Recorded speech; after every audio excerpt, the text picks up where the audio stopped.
Okay, welcome to the first class meeting of EECE451, Introduction to Digital Signal Processing. Here goes the syllabus of our course, and it's a 3-credit-hour course, and it's based on the grade system. And if you take this as a satisfactory and unsatisfactory course, if your equivalent grade is greater than B0, I remember where it is, then you will get success. Got it? So it's all depend on your choice how to choose between grade system or S/U system. My name is Junho Cho, and you can have some question and answer hours before and after this class meeting, and also you can make an appointment. The objective of this course is to provide the foundations of digital signal processing to EE major students and NGC and minor undergraduate students. And at the end of this course, I hope you know the concepts of discrete time signal, discrete time linear filter, convolution sum, sampling, upsampling and downsampling, decimation interpolation, and discrete time Fourier transform, Z transform, discrete Fourier transform, etc. Here goes the prerequisite of this course, which is the signal gen systems. If you are a graduate student and you have no record on our system about this prerequisite, just ask me to add you as a student, because anyway, signal gen systems is all mandatory for most of the Korean undergraduate EE schools. Another prerequisite is a programming skill, and I hope you can write a short code script in MATLAB or Python in order to do the homework and also possible project. Homework not only will include theoretical problems where you show something, prove something, but also problems asking you to write a code and generate figures. I hope you can also use MATLAB, even though you prefer Python, to print your figures at least. Got it? So I hope I want to see MATLAB type figure, even though you may use matplot library in Python, but it looks so ugly. So your final grade will be based on these 6 items. You will have 2 quizzes and 2 exams and homework. And quizzes will be taken during the class meetings around for 30 minutes. And dates are pre-specified. And also, midterm and final exam dates are fixed. I've already chosen and reserved the classroom. And if you have other course that has conflicting midterm and final exam dates and hours, I strongly recommend you not to take this course. And what I have found for recently is that it's almost impossible to find the slot to on other dates. So yeah, there is no alternative. And what I have found is that, especially for our final exam, if you are probably retaking this course, we have conflicting final exam date and hours, so beware.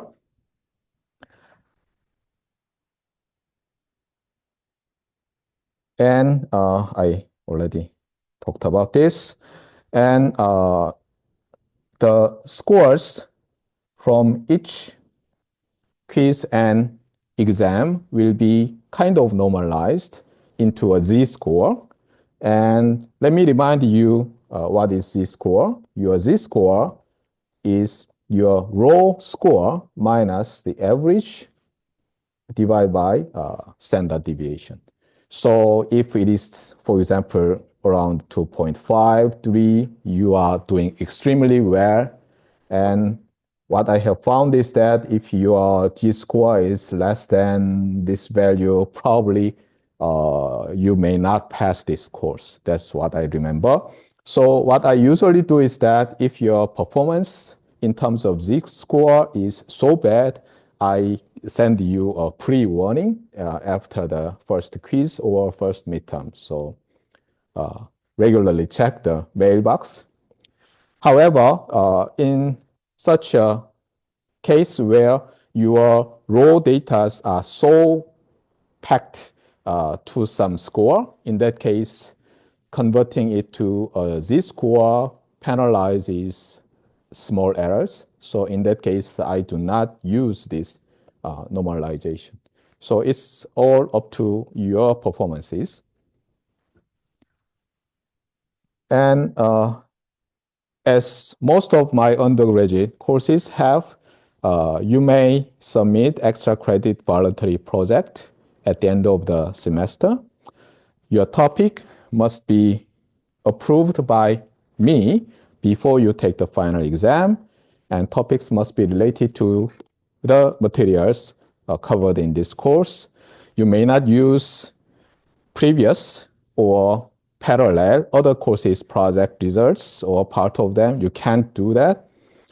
And you need to submit two things. One is the original presentation file, and the other is the recorded presentation file, usually through our webmail system with a large size file, something like that. And usually I download your video presentation and check whether it is worth to give you extra credit.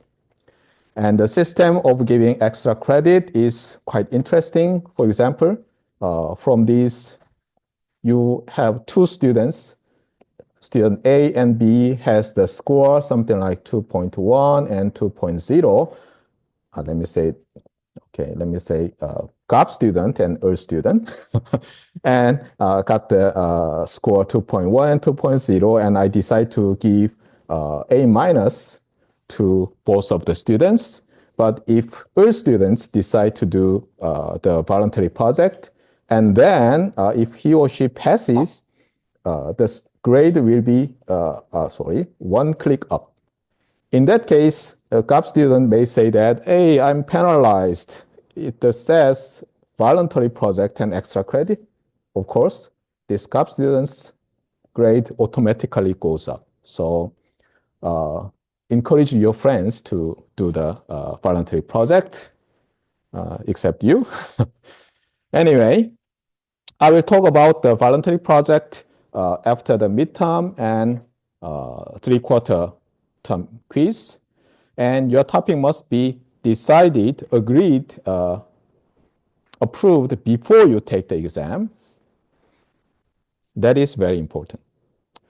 Our textbook is Discrete-Time Signal Processing, authored by renowned MIT professor Alan Oppenheim. Probably many of you have taken signals and systems with the textbook written by this author. And he's a very good writer. And even though it's published long ago, like 15 years, but this is one of the Bible in this course. And many of the international universities also take this one as the textbook. There are other references. I believe this is not the one, sorry. And there is another very popular discrete time or digital signal processing textbook written by Prikis and Manolakis. So you may look up this textbook whenever the explanation in our main textbook does not suit you. This is the outline of the course, and it covers around 2/3 of the textbook material. And this almost exactly follows the order of the textbook. And we hope we can do something for our final exam related to AI ML model that applied to digital signal processing, but I'm not sure whether we can cover up to this point. Class meetings are, as you know, on every Tuesday and Thursday from 2 p.m. to 3:15 at this classroom. There will be some exceptions, and that will be posted on our secondary homepage. This is the homepage in the PLMS, and we have another secondary homepage, and I will show you in short. Anyway, your attendance, let me go back to here. Your attendance is pass or fail. So I usually respect your decision not to come to the class meeting. But our university has regulation that you have to attend more than 3/4 of the entire class meetings. So I will just use this, where it is, electronic attendance system. I will rely on this one. And if it says that your attendance, as you see that, 1/4 unexcused absence, then your grade will be automatically F, even though you submit a voluntary project. No exception.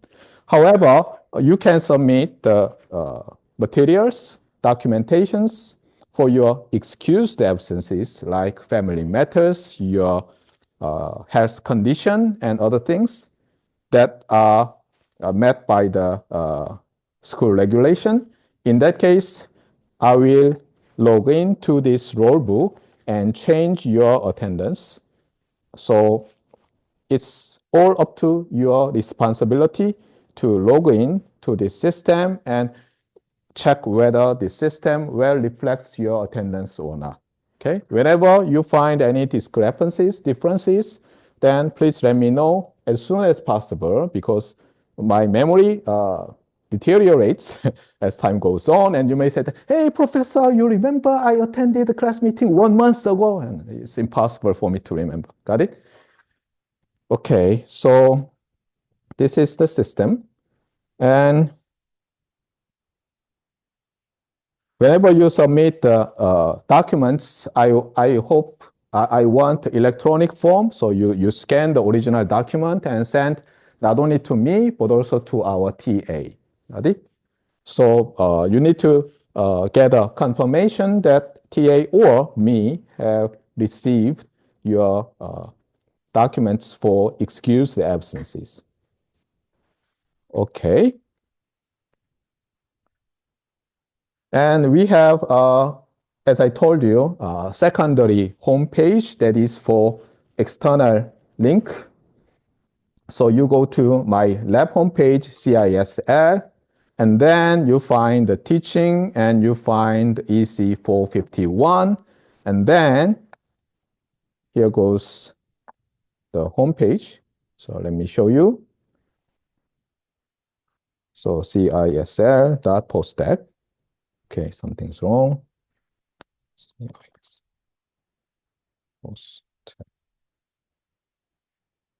AC.kr. What's going on? Okay. And then on the left side, you see the teaching link. And there are all the courses I have been teaching.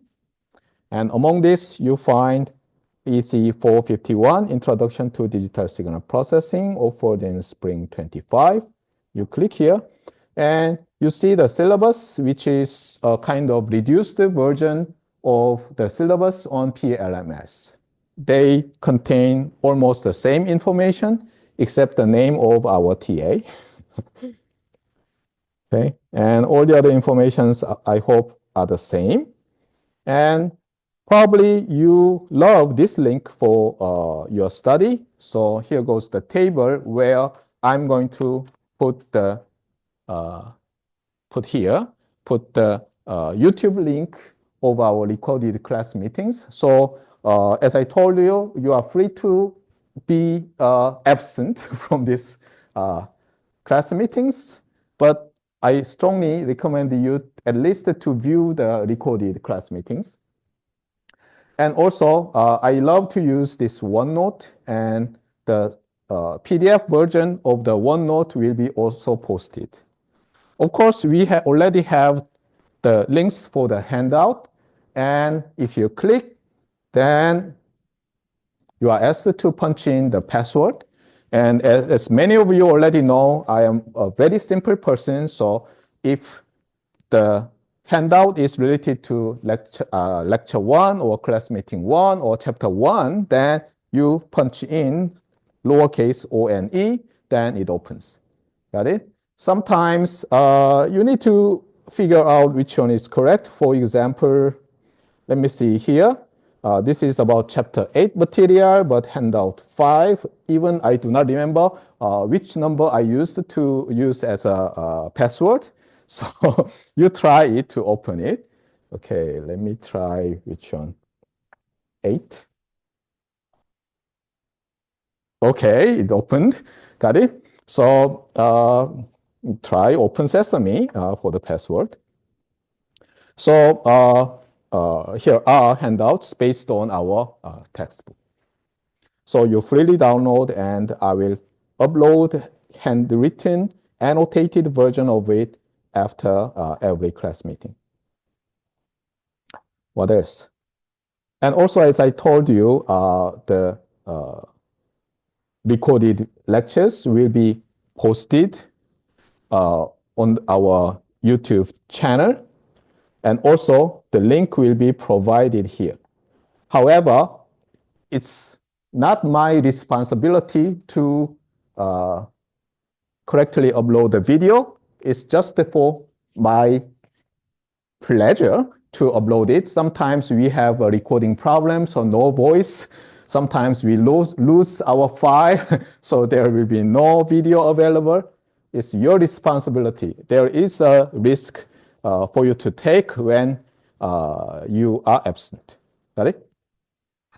So never complain that, hey, professor didn't upload the video. Don't do that, okay? It's just don't complain to somebody else's kindness. Okay, anyway.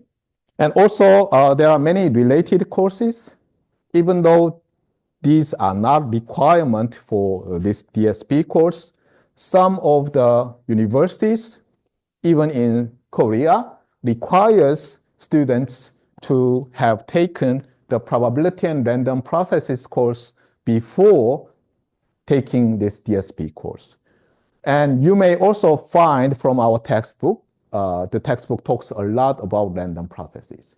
Got it? And also, you need to process some random process. I will upload on the link. But the serious knowledge on random processes will not be required, because anyway, what you observe is a sample path, which is a deterministic signal. Got it? And there are other courses that may enrich your understanding about digital signal processing. These are Introduction to Communication Systems, and also Information Theory, and other graduate courses like Statistical Communication Theory and Graduate Level Probability and Random Processes, and especially this Digital Communications course. Okay. So I believe I've already shown you. If you click, then go to the syllabus, and here, which is also shown. Okay. So let me skip. Okay. Yeah. Password. What else do I need to talk? Let me see. Okay, it seems I already mentioned most of the things. Good. Any questions? I will immediately start chapter 2. Okay. No question? Okay, question. You can speak in Korean.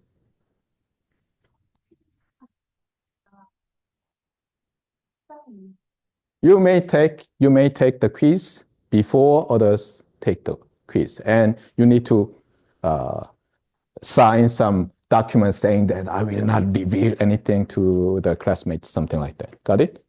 Okay. Any other courses? Any other questions? Okay, so let me see. We've covered the syllabus on PLMS, midterm final and quiz dates, syllabus on lab homepage, schedule download link. Okay, we are done. And here goes the overview, and which is almost the same as the outline and introduction, discrete time signal gen systems, Z-transform, sampling, LTI system, structures of DT system, filter design, DFT. Actually, this is one of the topics you may not cover in signal gen systems. Actually, most of the topics are supposedly covered in signal gen systems. By the way, any of you have taken signal gen systems taught by me? Anybody? Okay. You will feel bored, okay? Around 1/3 of the semester, because I will talk about almost the same thing I talked in signal gen systems about the discrete time signal gen filters. Got it? By the way, then how many of you have taken signal gen systems taught by Professor Kim Kyung-tae? How many of you? Okay, so were you taught about DFT or not? What about sampling and other things? Almost forgot. It was before you do the military service. So what about Professor John Joseph's course? Anybody? No? Okay. Who didn't take signal gen systems? No? Okay, got it.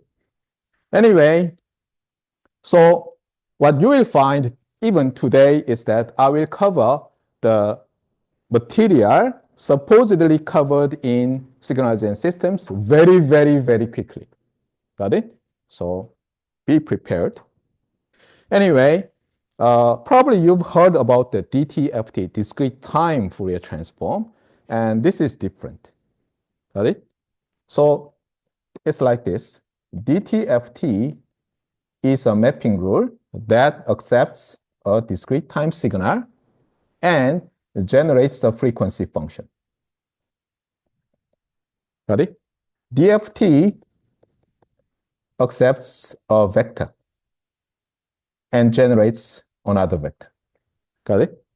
So they are different mapping, but they are related. Okay? And you will see. And sometimes DTFT can be well approximated by DFT. And even continuous time Fourier transform can be well approximated by DFT. So DFT is one of the key idea you must learn in this course. Okay? So this is so important. Since DFT, discrete Fourier transform, is so powerful in computing a lot of interesting features, people have developed an algorithm to perform this transform very fast. That is FFT. Okay? FFT, as the name says, fast Fourier transform. But I really hate this coinage of the term because this is fast discrete Fourier transform. Got it? So it's an algorithm. DFT is a mapping rule, a mathematical mapping rule, and FFT is an algorithm to perform this DFT computationally efficiently. Okay? So this FFT algorithm is also very important, and we are going to cover how this fast computation is possible. Got it? So as you see, computation of DFT, that is all related to this FFT algorithm. And as I told you, DFT is so versatile, so useful in almost every signal processing. We are going to learn some examples. Fourier analysis of signals using DFT, something like that. Here, Fourier analysis means CTFT and DTFT. Got it? Or CTFS, continuous time Fourier series, and discrete time Fourier series. Got it? So this is the key. So if you feel so bored about my coverage, my repetition of the signals and systems material in the first 1/3 part of this course, then just directly go to the YouTube. There are many good video clips you can find. See that? Discrete Fourier transform and FFT, right? Understanding the DFT and FFT. So study that, okay? How do you say it? The environment or condition to study some topic has significantly changed recently. So you can find out a lot of good lectures from the YouTube. And also you can use large language models to have your private tutor. One good thing is that even though large language models often hallucinate, for example, you may ask whether General Jo Jun-ho helped Professor Lee Sun-shin in Imjineran, then the LLM will talk about a lot of gibberish.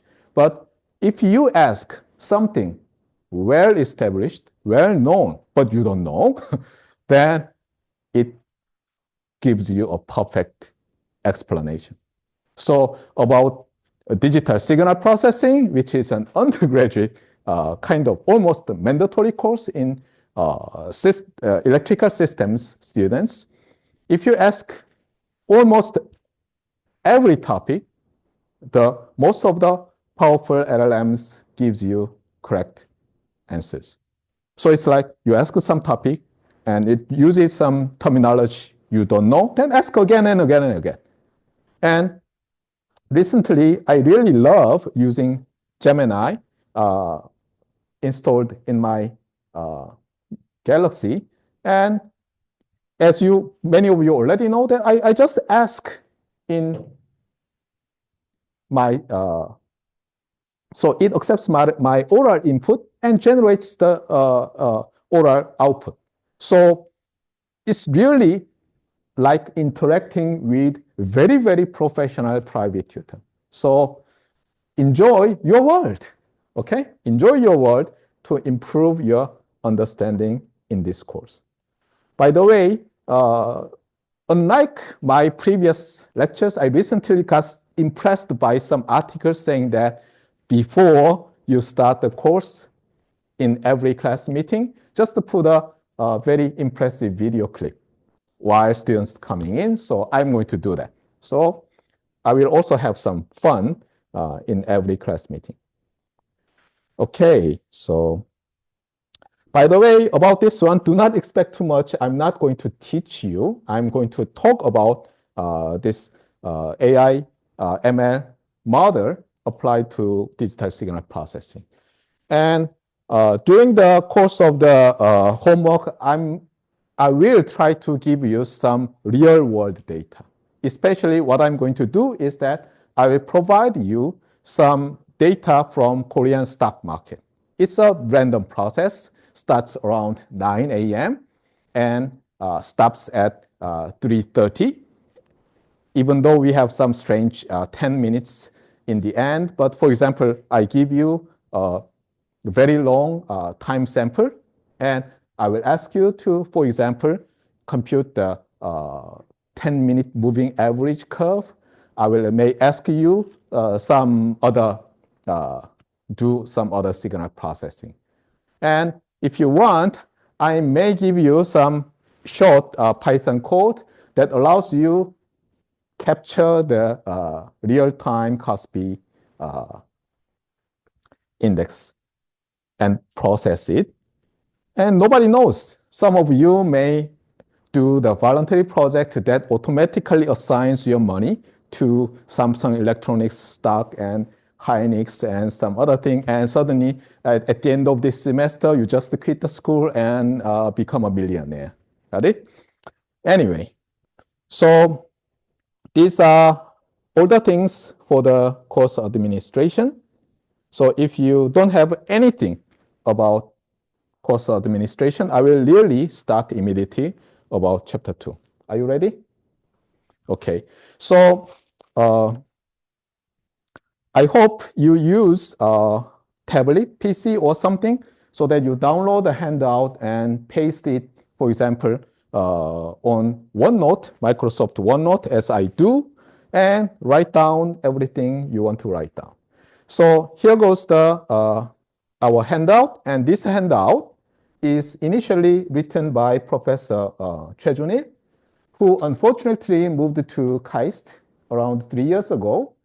And he put most of the equations and figures of our textbook on this slide. So I asked him to kindly provide the source, and I modified it for our course. So let me thank Professor Choi Jun-il. So this is the textbook. And this is the third edition.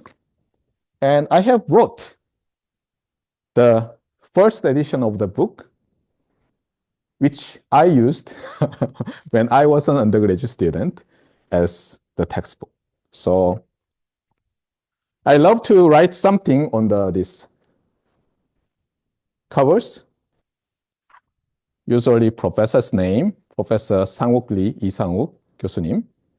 And I have written down some comments like 과제는 10%, 중간고사 40%, 기말고사 50%, something like that. And also I put some important summaries here. And I really love to write down some key diagrams and something on the textbook. And a lot of lines after I read. And it is very unfortunate that I have found that these days students do not read much the material on the textbook. Even though the professors provide very well-written handout and talks a lot about the important topics, it's impossible to cover all the topics written in the textbook. Sometimes professors select some topics not to cover. Unfortunately, that topic may turn out very important in your future career. And you don't know. That is not good. So I had a habit of reading the textbook and solve most of the problems, even though that problem is not assigned as the homework. And that really helped for my graduate study.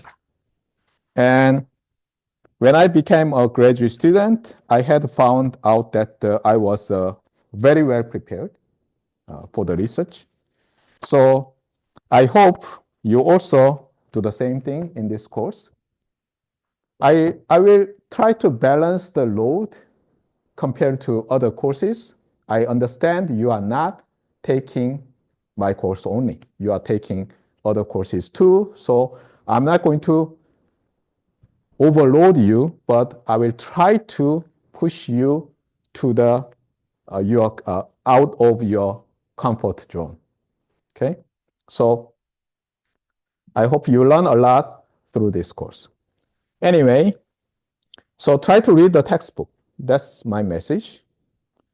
And here goes a kind of tree diagram that covers the topics of this textbook.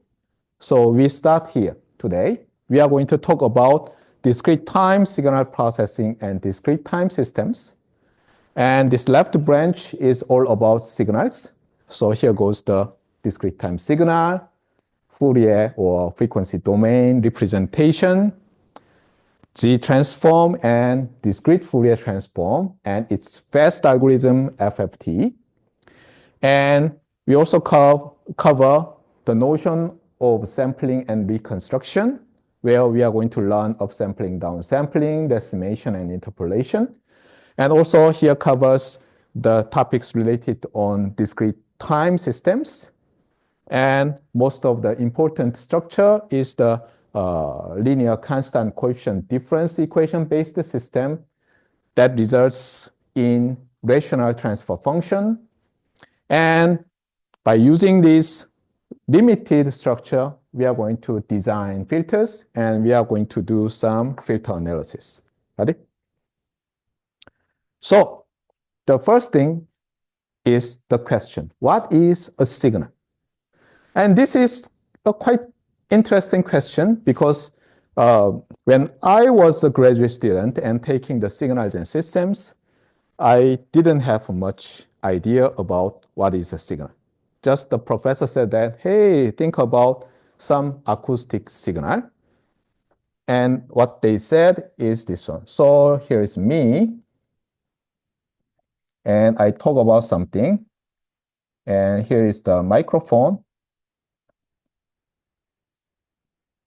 And what happens? The acoustic signal, which is the pressure, time varying pressure that travels through the space, captured by the membrane in the microphone, which generates a variation in voltage or current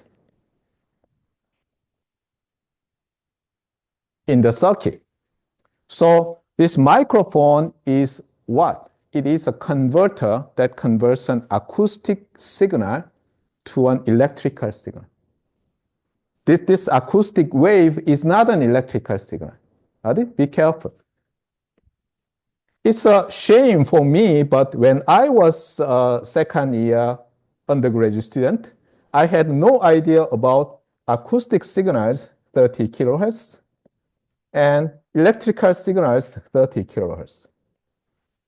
Got it?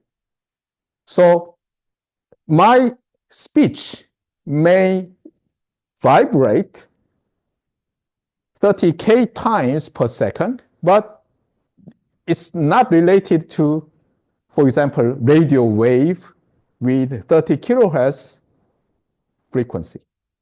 They are different wave, okay? And I believe at least one of you didn't much notice that one.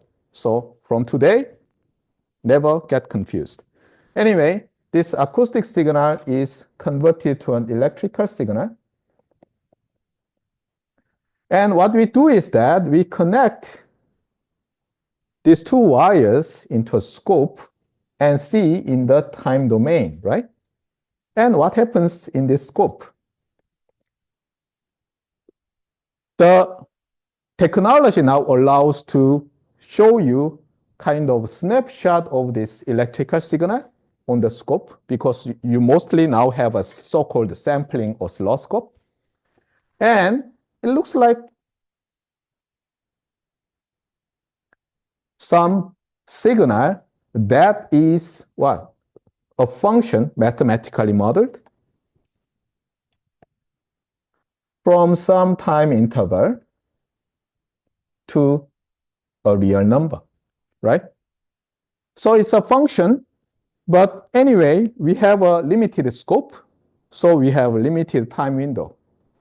Just for convenience, let's say some time instant as time 0.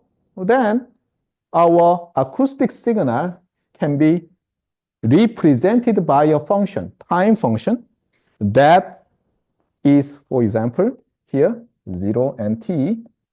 And we have some real value that is related to the pressure applied to the membrane in the microphone at time t, right? So if you believe the theory of Big Bang and Big Crunch for our universe, then you know that there is no time arbitrarily large and arbitrarily small. So no negative infinity and positive infinity. But for convenience, in many cases, what we do is that we just approximate this to the entire real line. It's not possible for us to have entire real line as our domain of the time function, but that is just for convenience. Got it? So, for example, I just capture 5 milliseconds my speech, but I record it for 1 hour. Then I may just say that, okay, mathematically, approximately, I have infinite time interval and just observe this one. No problem, right? So never be frustrated by mathematical models too much rigorous. Okay? Mathematical models, the message of me is that mathematical models is for our convenience. Okay? So sometimes just use plus minus infinity, unless it causes a lot of trouble. So otherwise, don't feel guilty. Just use plus minus infinity.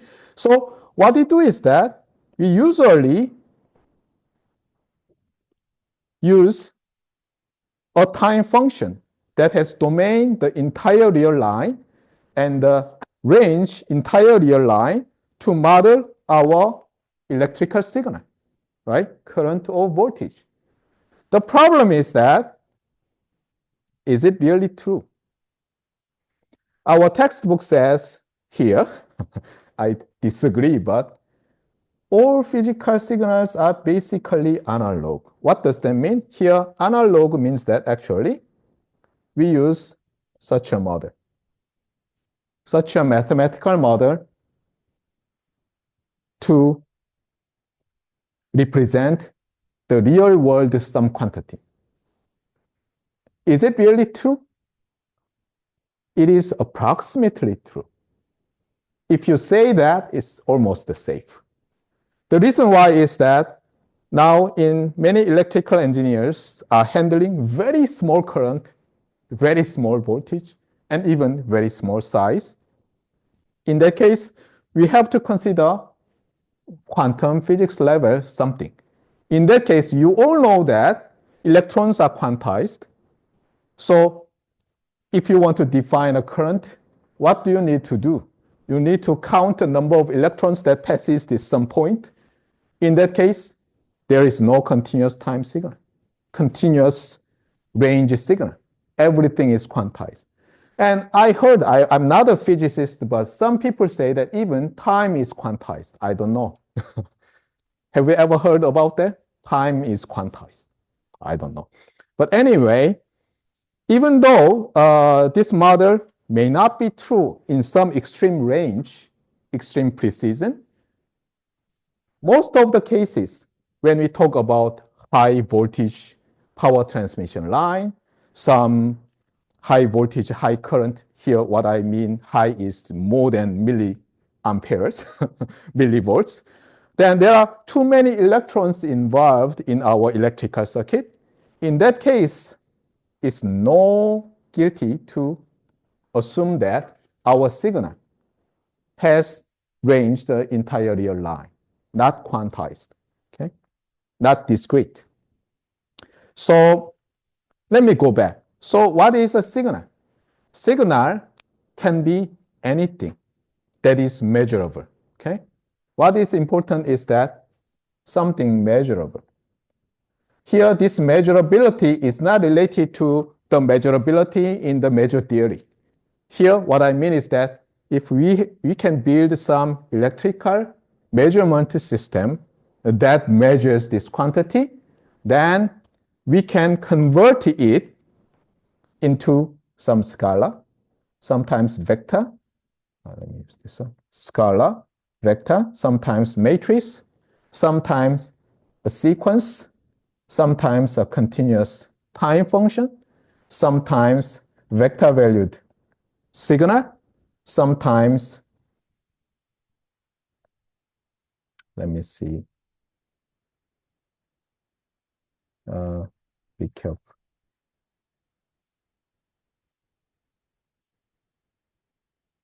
Field, sometimes graph, polynomial, any mathematical entity can be used to model something as a signal. Okay, so it is very important to learn more about mathematics. For example, these days, some of the communication engineers talks about graph signal processing.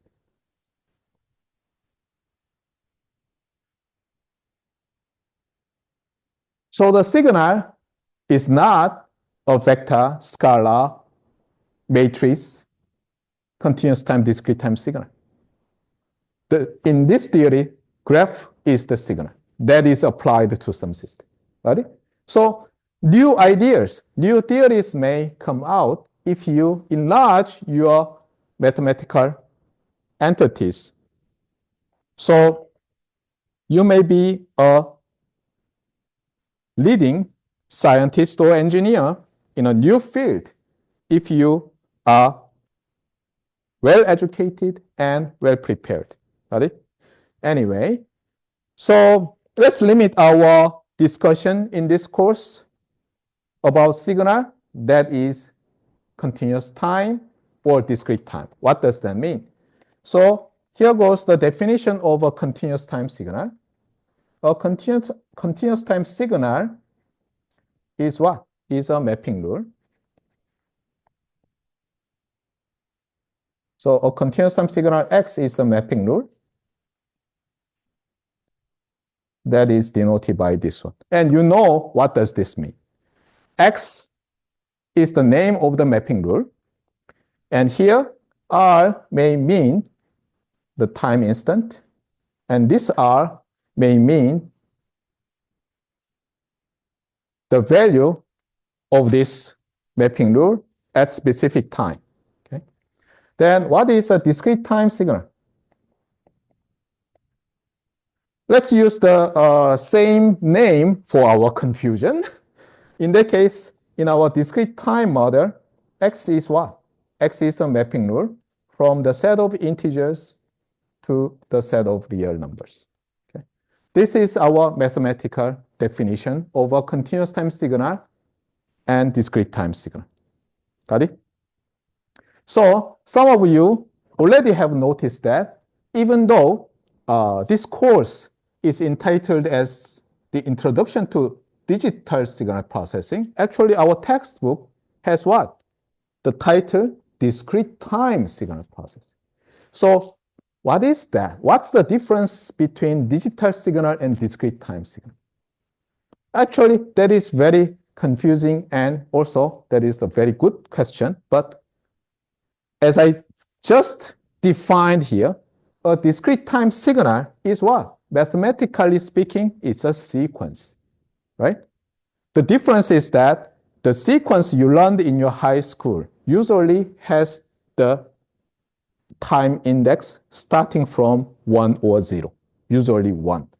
But in our model, it does not start. It could run to negative infinity and run to positive infinity just for our convenience.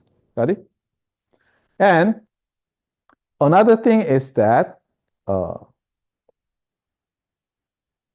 okay, let me just talk about this one first. So the textbook is mostly about processing a discrete time signal. Here, discrete time signal means this one. Then we have to ask, what is a digital signal? Are they the same thing? And here goes my answer. There is no formal definition about the digital signal. That is the problem. Sometimes people focus on the term digital. Okay? And what is digital? Digital is an adjective in Korean 형용사. And what is its noun 명사 counterpart? Digit, right? Then what is a digit? What is a digit? Digit is related to our Arabian number characters, okay? And digital means that something discrete.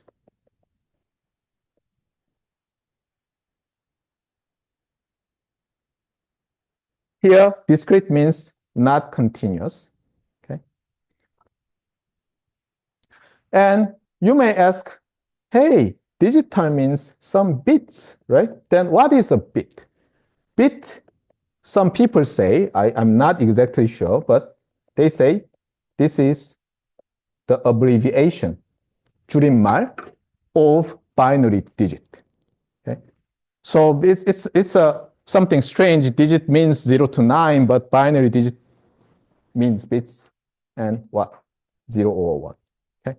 So in digital processing or digital signal processing, we must have 0 and 1s, right? That is digital processing of something. Then digital signal must be a signal that contains zeros and ones. In this sense, discrete time signal and digital signal may be different, okay, to some people. It is because here you see the possible value of a discrete time signal at some time instant. It can be any real number, not only 0 and 1. Got it? So we have a lot of confusion about what is a digital signal. And I also personally have asked the question to the professors in our department about their opinion. And some professors majoring in analog circuits. Here goes a sample path of a digital signal.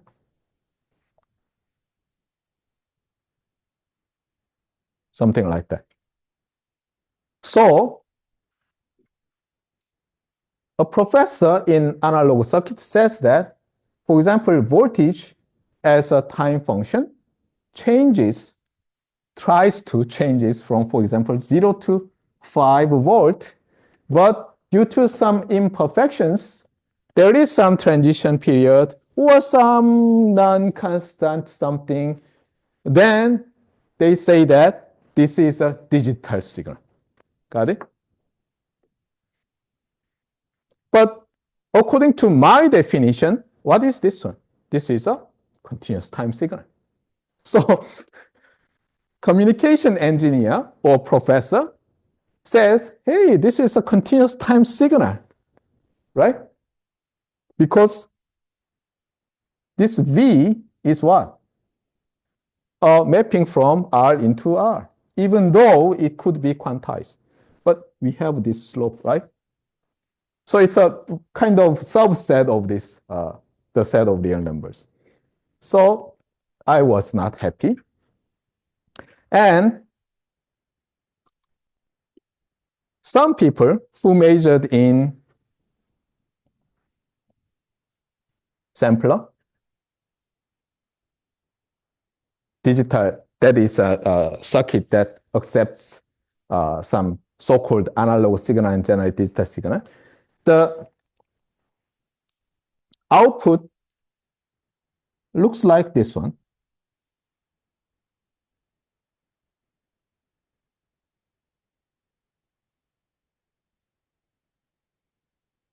Something like that after processing.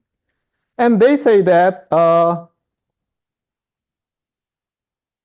this is a digital signal. And some people say that, no, this is not a digital signal. If this signal is passed through sample and hold,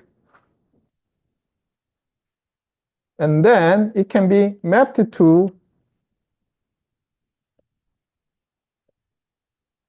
some value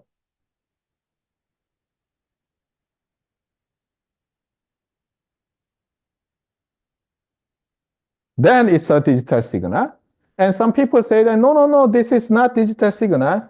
Let's map this one to 001, and this one to 010, and this one to 011. And then we have what? We have a binary string or binary vector of 3 bits. And then we eventually have digital signal.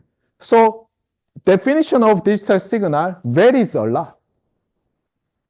Even in this small building of LG Electronics research building. So it's very, very confusing to talk about actually digital signal and digital signal processing. But it's very clear to talk about discrete time signal processing, because in discrete time signal processing, we usually focus on some signal that is modeled in this form. So from today, I will talk a lot about discrete time signal as if it is a digital signal, but I will not yet talk about the values mapping to zeros and ones. I will not for a while, okay? So you will see some real numbers, sequence of real numbers. Got it? So your homework question may be like this. Okay, here is a mathematical model of the model of signals. Which one is a discrete time signal? Okay, then you need to search for what? Some mapping rule that assigns real numbers for integers. Then you may say that, hey, this is a discrete time signal. Got it? So don't be confused. However, some professors who love to write textbooks, they boldly title their book as a digital signal processing, because it's more, how to say that, more friendly to most of the people. Just to go to the dormitory and say to your friends that I'm taking the course about discrete time signal processing, and no one will understand other than electrical engineers. Got it? Anyway, so from this, what I want to say is this one. Approximately most of the real world phenomenon, most of the real world, especially natural phenomena, are well approximated, well modeled by a continuous time signal. However, in this course, we somehow find good approximation to that real world signal, but without using a continuous time signal, but by using a discrete time signal. And then we are going to learn how to process that one. Then you may wonder why we do this, as far as we can do continuous time signal processing or analog processing. One of the reasons why is that we human beings have invented so-called digital signal processors that can very, very efficiently process, very, very accurately process discrete time signals when we mathematically model what is done in those circuits. Inside the circuits, all the signals may be better modeled by a continuous time signal, as I have shown here, right? However, mathematically, it's more fundamental to process discrete time signals. So what people have done is this one. Probably some of you who have taken my course remembers that I emphasized a lot about computation using electrical circuits. So it's like this. Suppose you are prehistoric animal or human being lived in around 10,000 years ago, and you barely can use your fingers to count the numbers. Okay, there are 2 apples and 3 bananas, and I have 1 pineapple, blah, blah, blah, right? And now Can you imagine you just grab some metal and some sand and put them together and let it compute addition and multiplication and solve differential equations? Probably not, right? We know that the famous Tyrannosaurus Rex never solved the quadratic equation, right? And no fossil evidence proves that they could do that. But our human beings have been successful in building some inanimate material to do a lot of intelligent actions, computation, solving differential equations, difference equations, showing some lights on the screen. And even now, it's a time to let our computer to teach me about digital signal processing and asking, hey, Gemini, what is the difference between digital signal and discrete time signal? That may be an interesting question you want to ask after this class meeting, right? And you may ask Gemini, ChatGPT, and some other thing and collect those different answers. And that could be fun. Anyway, so what our human race or human being have developed is this one. We developed a theory. We developed a theory that if it can be performed very fast, very efficiently, then something good happens. And here is those people, and there are another people. And these people build some electrical circuit that performs these operations, these mathematical, logical operations. This is electrical engineering. So in the end of last semester, every score is settled, and even students evaluated my, for example, Introduction to Communication System course. I've found some comment about the course. And one comment was very interesting. I learned some mathematical point of view about communication. And when I saw that comment, I found that I failed in that course because the student never understood the course.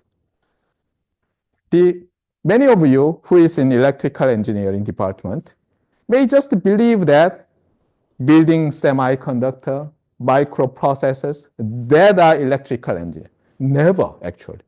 If you just visit, for example, Department of EECS in MIT, Berkeley, anything, not only the poster, half of the professors are applied mathematicians, including me.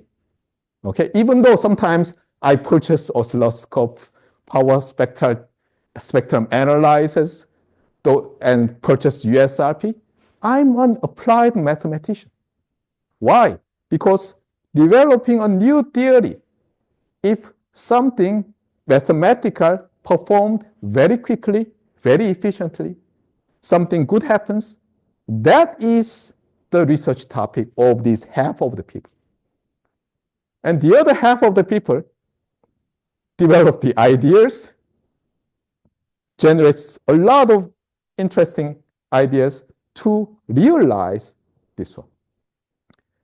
That's why I myself had to take mathematical analysis in the math department and took probability and measure theory in math department, something like that. And of course, many of you who will not major in this theoretical part may say that, hey, they are pretty mathematicians. We are real electrical engineers. But that is not a good point of view. For example, if you randomly choose a professor who claims he does communications, electrical communications in the world, for example, suppose there are 20,000 professors, and you randomly select.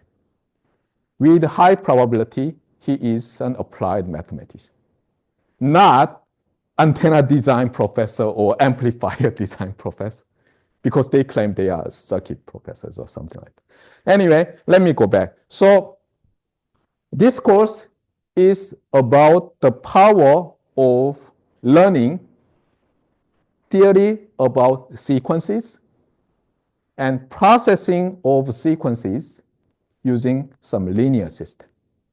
And you will see something very interesting. If it is done very fast, we have a lot of interesting things. Got it? Anyway, so here goes some other examples.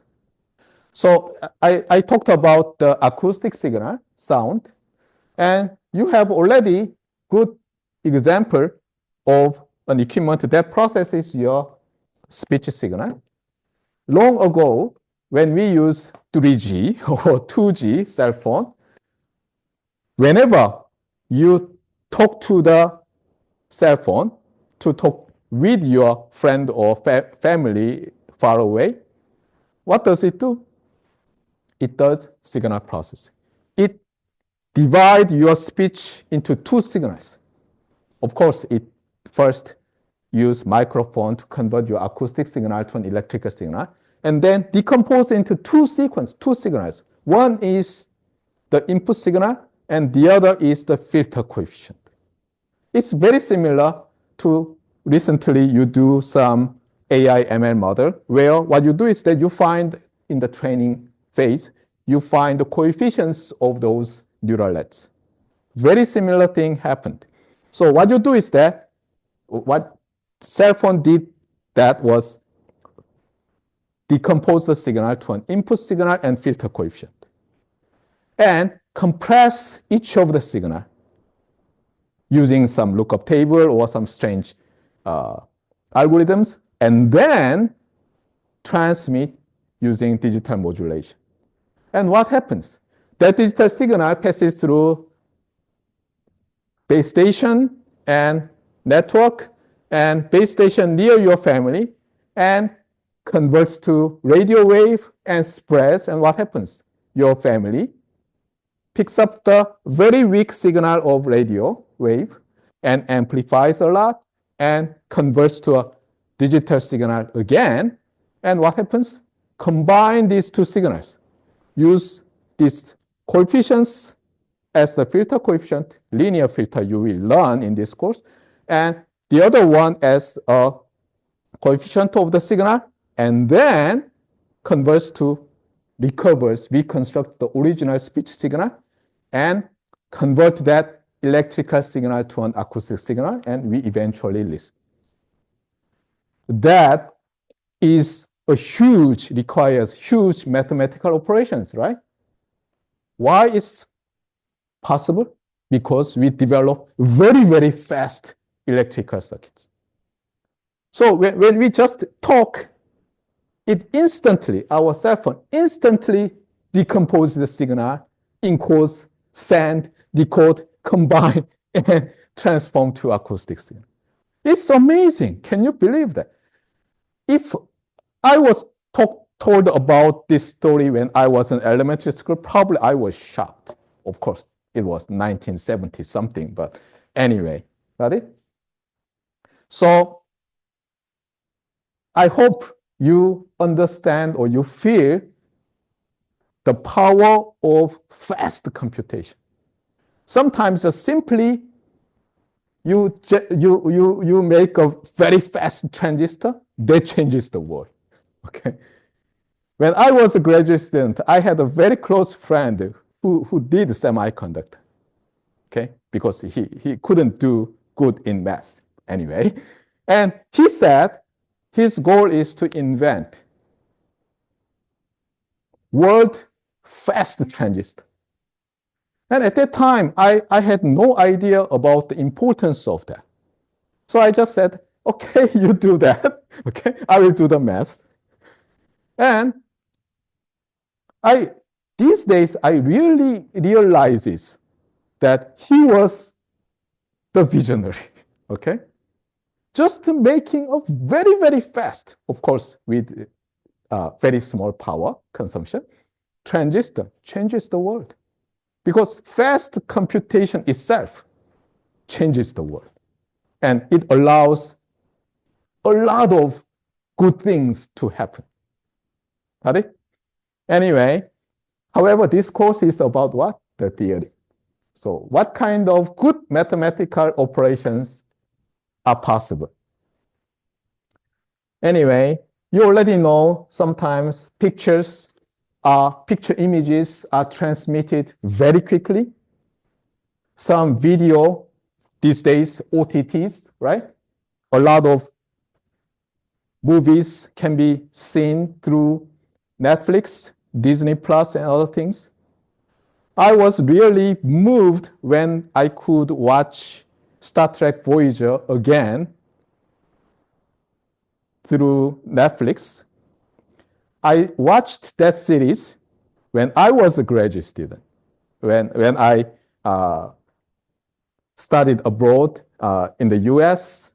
My one of two joys after the laboring day was to watch The Simpsons, Simpson 가족, and watch Star Trek Voyager. And sometimes due to the midterm exam or some projects, I had to miss some episodes of Star Trek Voyager. And I really hated it because I could not find it at that time. At that time, I had another professor, another friend, very close friend, who majored in computer science and engineering. And he said that, hey, Junho, someday you can watch that through your cell phone or computer. And I said, no, impossible. I major in communications. We don't have such large bandwidth, impossible. That's what I said. And at that time, it was 1996, he was talking about storing all the videos and upon request, send the video stream to me on my desktop. I said, that time will never come before we die. And I'm still alive. So can you believe that? Network switches are very fast. So some of you may want to do some optical circuit or electronics. And we do not have many professors in our department, but that is also very important for wired communication. Because most of the traffic is through optical cable. When you fetch some information from, for example, Google in the US server, you don't use a satellite. Now, Elon Musk makes it possible, but 99.999% of your traffic is under the underwater cable. And there are a lot of repeaters and optical components that converts light wave to electrical wave and vice versa. So something similar happens as we have in microphone and speaker. These converts what? Acoustic signals to electrical signals. In wireless communication antennas, they convert radio wave to electrical signals and radio wave. In optical circuits or components, what happens? Light waves, sometimes infrared, they are converted to electrical signals and vice versa. And sometimes, very interestingly, in order to build our circuit, we sometimes convert the electrical signal to acoustic signal and let it propagate through material and then convert it back into the circuit. So not only the microphone and speaker is used to build some system, but a lot of ingenious ideas are used. Anyway, so in this, let me wrap up. In this first class meeting about digital signal processing, I emphasized what's the difference between discrete time signal and digital signal. I can well define what is a discrete time signal, but it's very hard to well define what is a digital signal because it depends on point of view. The major topic of this course is highly mathematical because we are using a mathematical model for digital signal. And most of the times we use so-called discrete signal model. So it's a sequence. We handle sequence. But don't worry about, I talk about some material in analysis. I will not talk about materials in Hesaccag. So don't be frustrated. This course is not something like Hesaccag in math course. Anyway, so be prepared. And if you want to study quickly about the first, the third part, just visit my homepage where you can find my signals and systems course and try to find the lectures on discrete time signal and systems. And just listen to that and study, and that will help you a lot. Got it? Okay, that's all for today. And if you have any questions, requests, let's do it after I stop this.